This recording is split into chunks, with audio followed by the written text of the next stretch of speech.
Ministre. La parole est à Monsieur Martial Saddier. Merci, Monsieur le Président. Ma question s'adresse à Monsieur le Premier ministre. Depuis plusieurs années, le gouvernement envoie des signaux négatifs à l'égard des pôles de compétitivité. J'en veux pour preuve la réforme des pôles annoncée le 4 janvier 2016 par Monsieur Emmanuel Macron, à l'époque ministre de l'économie, de l'industrie et du numérique. Dès mars 2016, cette réforme devrait débuter par une évaluation individuelle des 71 pôles, sans pour autant qu'à ce jour, nous sachions où nous en sommes réellement. J'ai déjà eu l'occasion d'interroger le gouvernement à ce sujet le 18 mai 2016. Dans sa réponse, écoutez bien mes chers collègues, Emmanuel Macron avait indiqué, je cite, « Aucun pôle de compétitivité ne sera supprimé. Notre intention est, tout au plus, de déléguer leur gestion et leur animation aux régions avec les crédits afférents. » Comme j'ai eu l'occasion de le dire il y a quelques semaines lorsqu'avec Jean-Michel Baillet, nous avons annoncé cette initiative, il s'agit d'organiser ces pôles sur le territoire de façon que 9 ou 10 d'entre eux soient coordonnés par l'État. Depuis ces effets d'annonce, aucune stratégie n'a été arrêtée par l'État et aucun nouveau crédit de financement spécifique, contrairement à ce qui était annoncé, n'a été transféré aux nouvelles régions.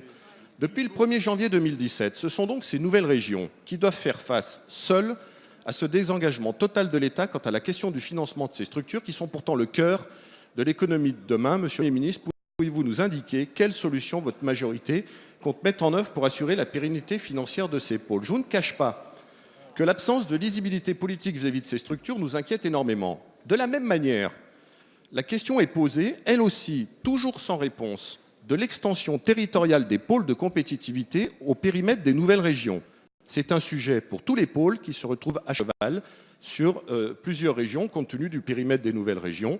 Pouvez-vous, là aussi, nous préciser quelle est votre vision politique vis-à-vis de ces structures et nous rassurer quant à votre soutien en faveur de l'emploi, de l'industrie et du développement économique? Merci. La parole est à Monsieur le secrétaire d'État chargé de l'industrie. Merci Monsieur le Président, Mesdames et Messieurs les députés, Monsieur le député Martial Saddier. Je veux d'abord dire très clairement, au nom du gouvernement, que nous saluons le travail exercé par les différents pôles de compétitivité et que de ce point de vue, il y a une reconnaissance sur le rôle qu'ils jouent dans un écosystème permettant, au travers de l'innovation et de la recherche, de porter des enjeux de production qui sont aussi des enjeux particulièrement importants. Nous avons voulu, à partir de 2013, relancer les enjeux d'innovation et nous avons demandé à France Stratégie d'évaluer les dispositifs en place. Cette évaluation montre la pertinence de l'engagement public dans les pôles de compétitivité puisque 1 euro engagé par le public justifie 2 euros engagés par les entreprises. Et donc l'effet levier qui est ainsi constaté est un élément extrêmement positif. Mais la même étude a pu montrer qu'il y avait à la fois pour ces pôles de compétitivité une multiplicité des fonctions qui leur sont demandées.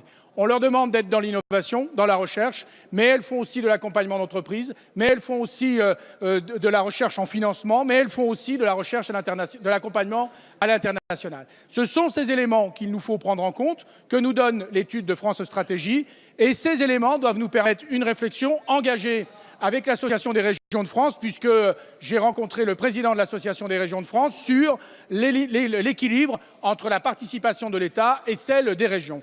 Je m'étonne toujours qu'on puisse avoir des régions qui nous expliquent que dans cette discussion qui amènera à savoir de quel niveau relèvent ces pôles de compétitivité, lorsqu'ils envisagent d'être confiés à des régions, ils seraient moins pertinents, moins forts que lorsqu'ils sont portés par le niveau national. Ce que je crois important, c'est que nous puissions à la fois nous mobiliser pour les accompagner, nous mobiliser pour leur permettre de réussir et nous mobiliser pour faire que ces pôles de compétitivité perdurent. C'est notre volonté en tout cas. Merci Monsieur Sirugue.